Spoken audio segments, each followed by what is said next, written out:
It's time for some adults-only fun on your next cruise. From cruisers taking their clothes off, to onboard hookups, to grown-up candy stores at sea. These are 11 adult cruise tips that others try to keep secret.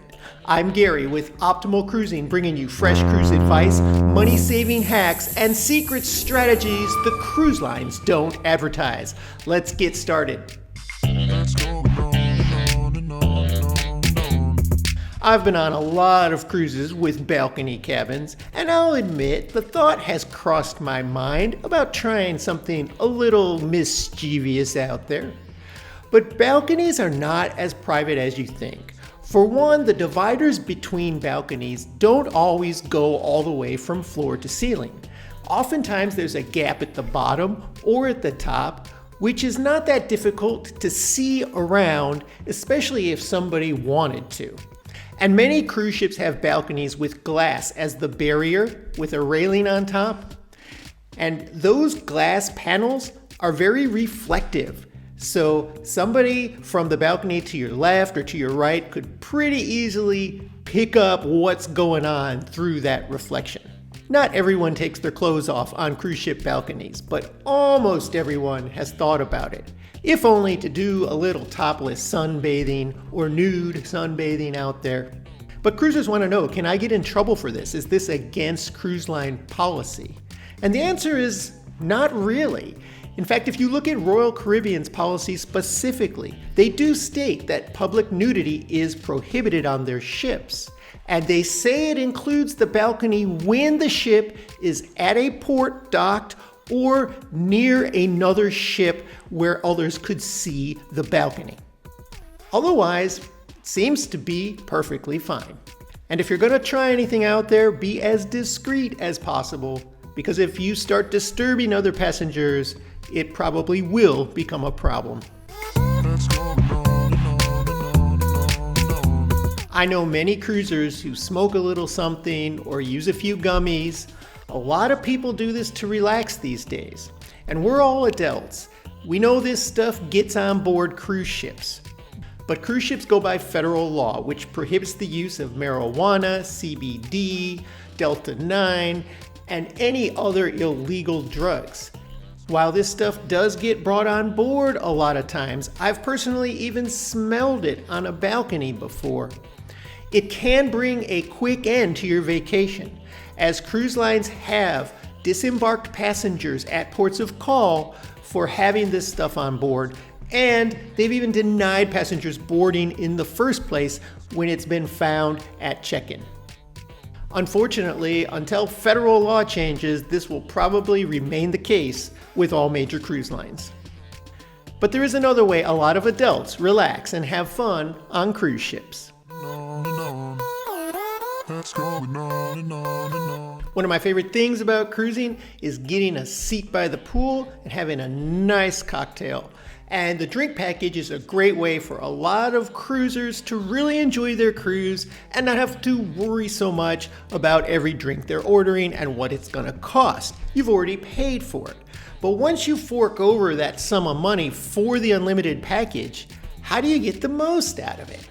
Well, it's important to be aware of the restrictions and limitations. So there are 3 major cruise lines that have limits now on their drink package, and that would be Carnival, Princess, and MSC.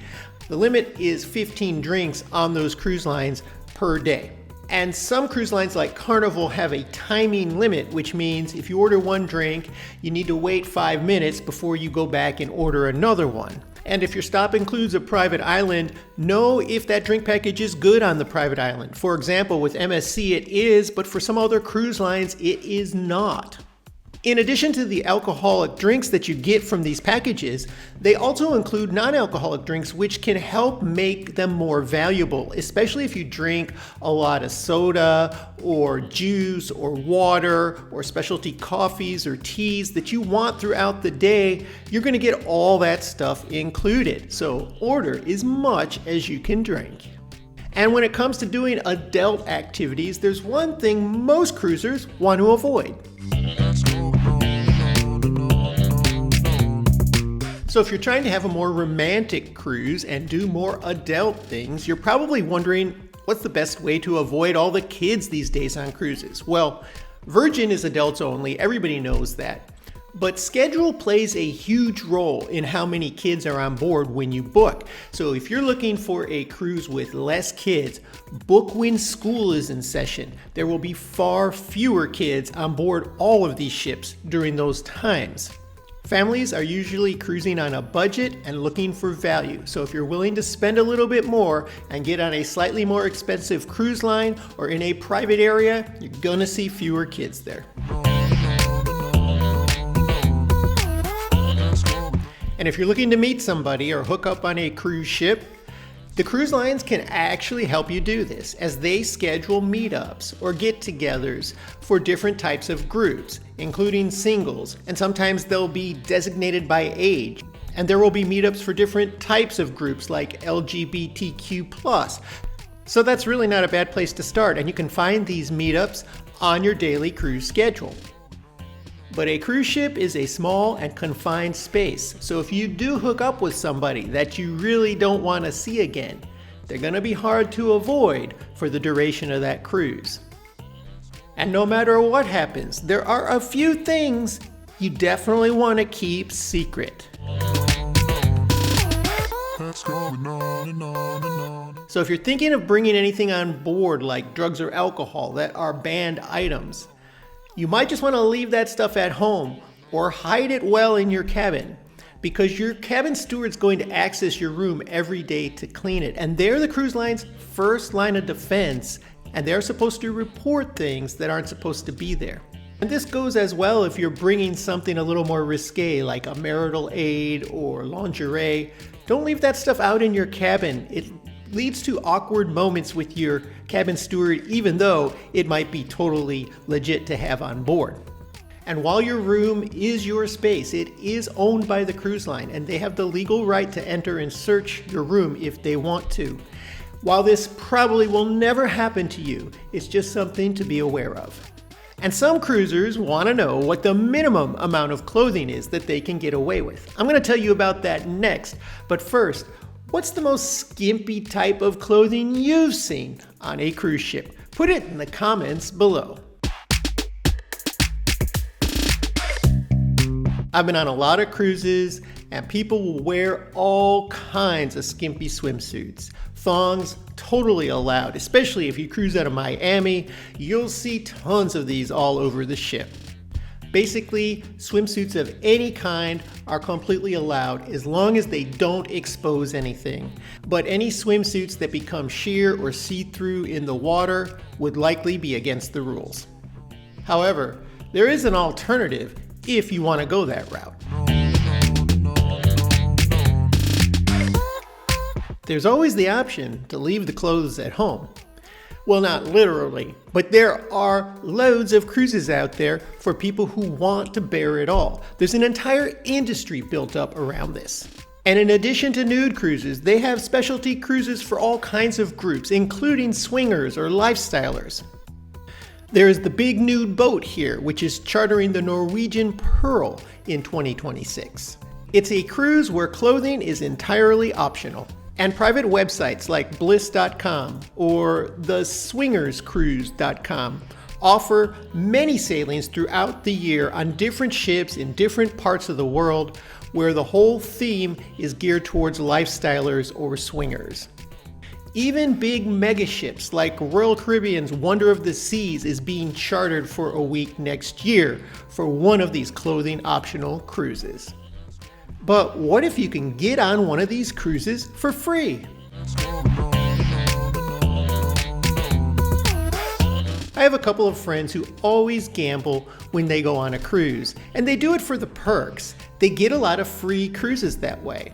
In some cases, you might only have to play with about $500 or $1,000 to earn a free cruise, which isn't bad. That doesn't mean you have to lose that money. You just have to put that through the machines or the games and show that you're putting that kind of action down. But cruise lines are very secretive on how and when they offer these perks. So it can vary widely from cruise to cruise, and also depending on what kind of inventory they have to give away.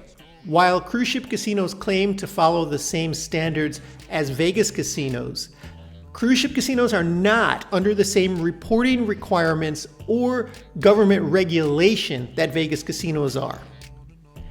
If you're playing for the perks, it's a great place to do it, but if you're playing to win big, you're probably better off on land.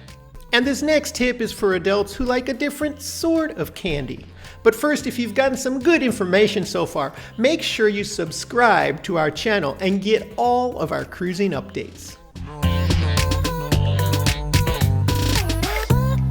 Now, if you're a drinker or a smoker, going into the duty-free shop on a cruise ship is like taking a kid to the candy store. This is where adults can really get great deals on some of these quote-unquote sin products because you're not paying the tax.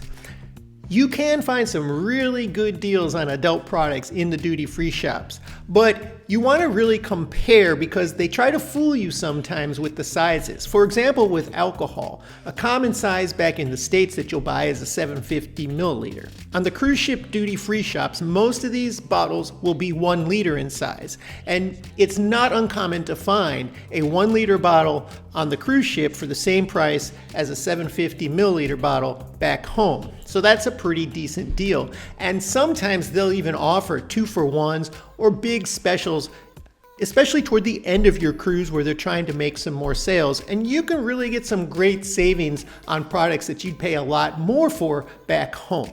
And then if you're looking for some adult entertainment, you might want to try this. A couple of friends that I cruise with are always looking for some adult entertainment on board. And I'm not talking about anything too exaggerated. They just want to see something that's not geared towards kids. And unfortunately, most entertainment on the major cruise lines is going to be family friendly. Virgin is the exception. But if you're on one of the other cruise lines and you want something that's a little more adult oriented, there's a couple of good options you have.